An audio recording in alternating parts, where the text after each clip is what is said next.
I am also a musician. Are we recording? We are. We might be.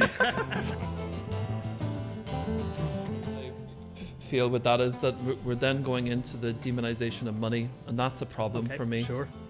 Because we're saying, oh, and then money came along, and then it like disconnected us from like the natural way of being. Now this is a problem for me because a large part of my healing at the moment is healing my relationship with money, because recognizing that money also represents safety, Sure. represents abundance, represents a sense of fullness. Mm-hmm.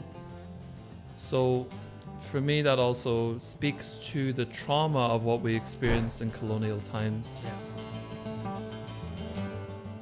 Do you have any words for anyone who might be thinking of reaching out to a quote-unquote enemy? Don't waste a minute. Go and do it. You have nothing to lose. At worst, they won't shake your hand, but at least you'll be happy you made the effort. You must make the effort, because if everybody's stuck up, and because he's my enemy, I won't talk to him, I won't salute him, that goes on and goes on for life, and that is terrible.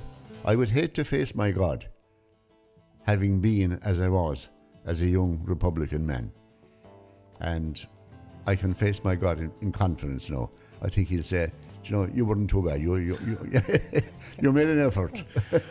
And then here in the Burren, I was just always like, oh, I love this. And people are like, oh, it's like a moon landscape. And I'm like, only at the surface. It's actually much more like what Luca Bloom says, the living rock. You'll often see, like, if you've ever...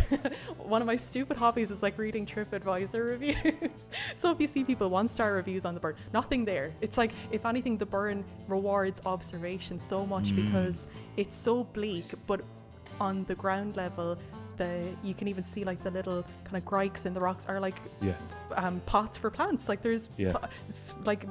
flowers sprouting out of teaspoons of soil. The sky is like ever changing from like pink to purple in one day. So if you're just driving through, I don't think it could ever be rewarded. So the fact that I've grown up here, and I even talk about today, where do I want to live in the future? There's always a drawback. I feel like I'm sewn into the land, and I feel strangely protective of it in a way, because I think I think that there's a huge change since COVID, actually, that people are really in touch with nature, thankfully, but I would just hope that it's something that will be looked after even beyond our generation. There's one photo you took of me in Daly's in Ennistimon, which was a pub, is now a bookshop, but they had like a huge window coming in from the street where you could sit with the musicians, and then the light would come in.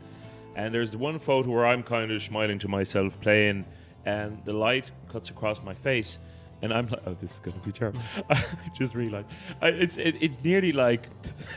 Oh my God, say it. Oh, say it. You have to. I'm not editing this out. Oh God, it's I'm such a stupid idiot. Oh God, it. Oh, I'm on tenterhooks. Don't tell me you need to. Bart has written the word Rembrandt.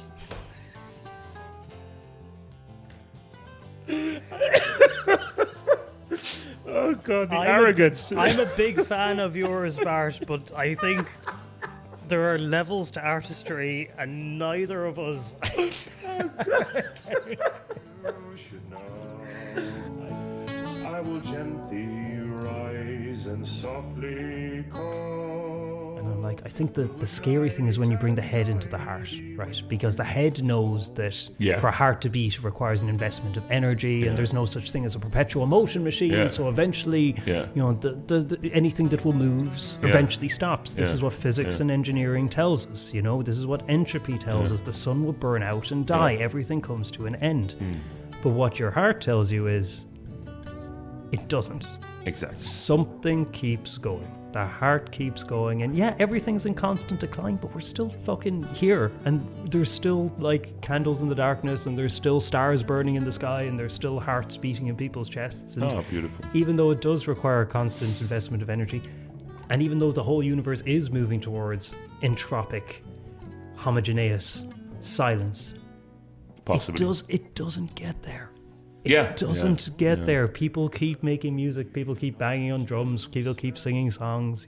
People keep living. The silence can be terrifying because it faces it with the void, or like you said, it can be really holding and lovely because it allows you to experience and pay attention to all those like little candles that people light, all those little things that our bodies do to keep us going. And you got me, bastard. You got me.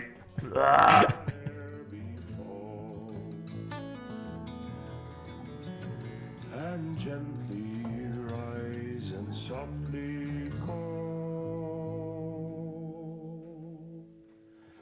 Good night and joy.